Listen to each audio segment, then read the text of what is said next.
Assalamualaikum warahmatullahi wabarakatuh. Di sini kami dari kelompok 2 akan menjelaskan tugas analisis regresi berganda mata kuliah statistika dengan dosen pengampu Ibu Ila. Kami dari kelas NS2D dengan anggota Saya Rizky Amalia Fadila dengan NIM 245211043 presensi 4.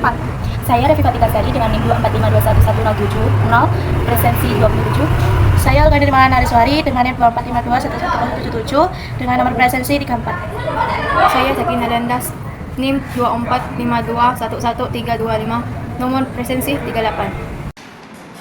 Persamaan regresi linear sama dengan 0,8007 plus 0,0009 x1 dikurangi 3,3131 x2.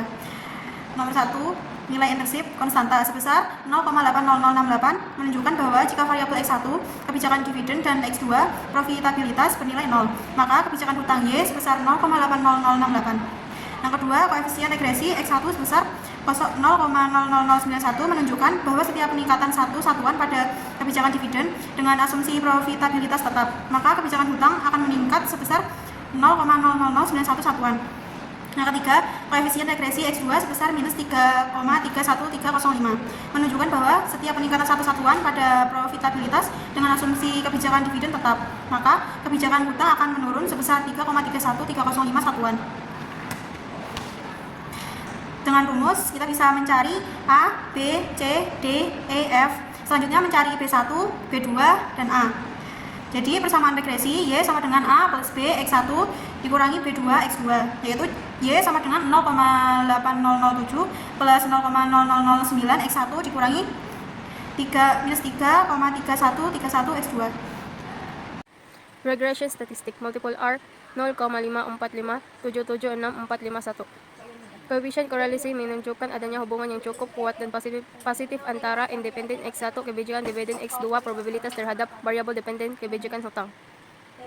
R square 0,297871935. Koefisien determinasi sebesar 29,76%. Variasi dalam kebijakan hutang dapat dijelaskan oleh kedua variabel independen. Sisanya 70,21% dipengaruhi oleh faktor lain di luar model.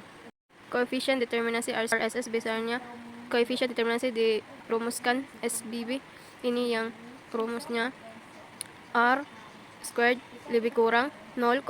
Hubungan dianggap kurang baik, artinya variabel bebas tidak cukup menjelaskan variabel terikat.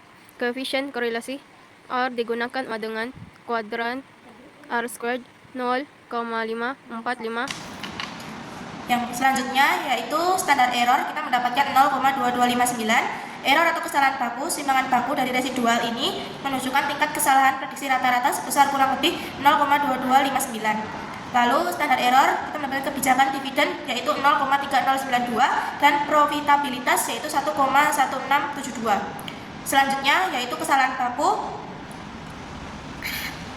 Nilai standar error untuk koefisien X1 sebesar 0,3092 dan X2 sebesar 1,1672 menunjukkan seberapa besar kemungkinan kesalahan dalam memperkirakan nilai koefisien regresi tersebut. Lalu untuk perbedaan antara nilai dugaan dengan nilai sebenarnya Y topi dikurangi Y disebut residu atau error. Rumusnya tertera pada layar dan kita bisa mendapatkan 0,23.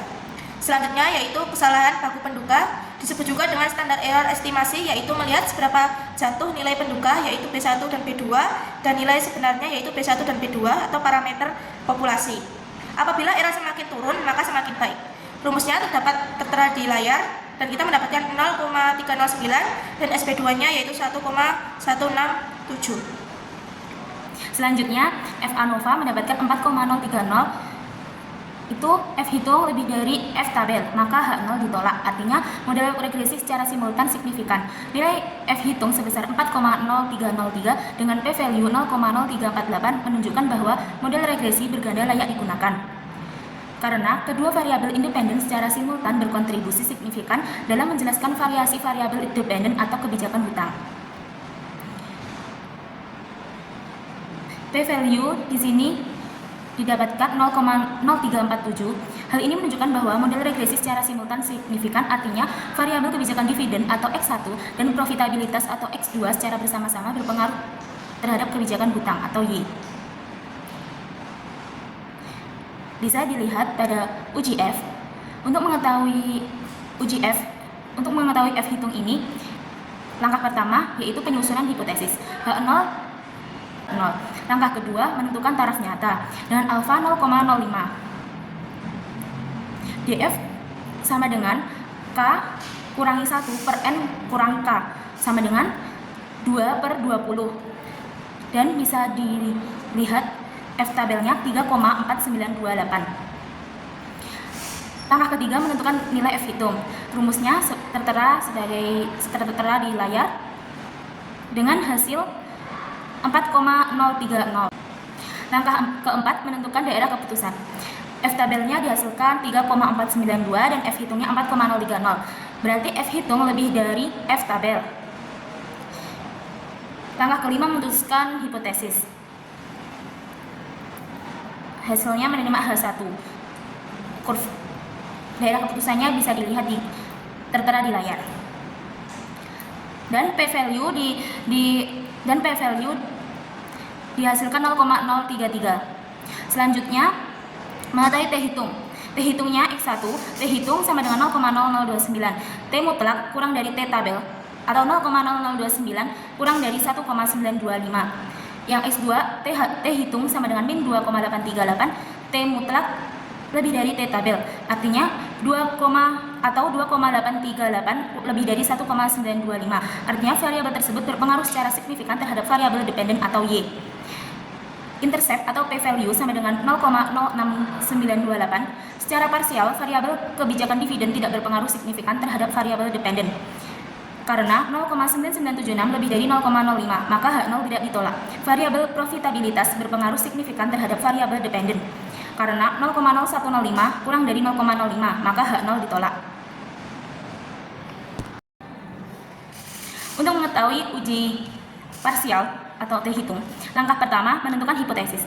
H0 B1 sama dengan 0, H1 B2 tidak sama dengan 0. Langkah kedua menentukan daerah kritis, alfanya sama dengan 0,05 dan rumusnya DF sama dengan N kurangi K sama dengan 20.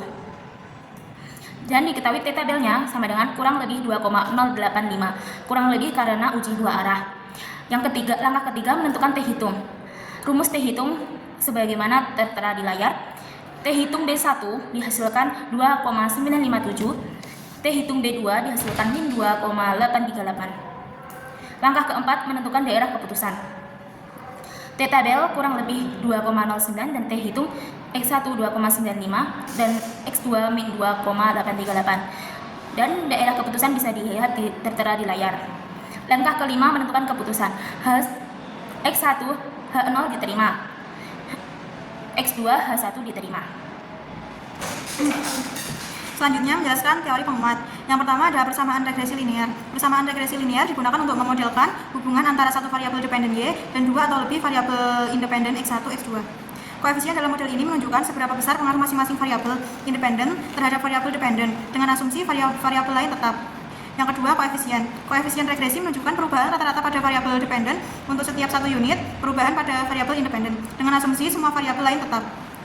Koefisien positif berarti hubungan searah, koefisien negatif berarti hubungan berlawanan arah. Yang ketiga, T hitung dan uji parsial. Uji T parsial digunakan untuk menguji signifikasi masing-masing koefisien regresi. Jika T hitung lebih dari T tabel, maka variabel signifikan sebaliknya. Jika T hitung kurang dari T tabel, maka variabel tidak signifikan. Yang keempat, p-value. P-value menunjukkan tingkat signifikasi dari uji hipotesis. Jika P lebih kecil dari 0,05, maka signifikan. Lalu yang kelima ada standar error. Standar error digunakan sebagai ukuran besar kesalahan standar dalam estimasi koefisien.